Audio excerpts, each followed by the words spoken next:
డబ్బు, జబ్బు ఇద్దరు ఒక దగ్గర కూర్చొని మాట్లాడుకుంటున్నారు. నేను ఎక్కువ అని. ఆరోగ్యం వస్తుంది. లేదు నేను కూడా ఎక్కువేను, మీకన్నా ఏం తక్కువేం కాదు అని. వీళ్ళ ముగ్గురు ఇలా వాదించుకుంటూ ఉండగా ఆ రోడ్డున ఆ దారిన ఒక ఋషి వెళ్తూ ఉంటే ఆయన్ని అడుగుతారు. చెప్పండి అయితే మీరు చెప్పండి, మీలో మీరు ఎవరు గొప్ప, దేనివల్ల కారణం చెప్పండి అని అంటే డబ్బేం చెప్తుంది, నేను లేకపోతే ఎవరు ఏమీ చేయలేరు, బతకలేరు అంటది.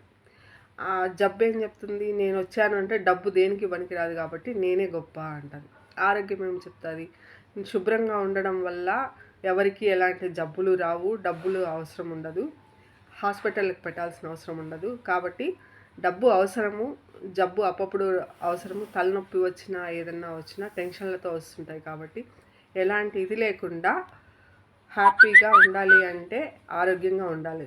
శుభ్రగా అంటే పొద్దున్న లేచి నీట్గా ఉండడము, ఇల్లు నీట్గా ఉంచుకోవడము, ఇలాంటి చిన్న చిన్నవన్నీ నీట్గా చేస్తే సగం జబ్బులు రావు.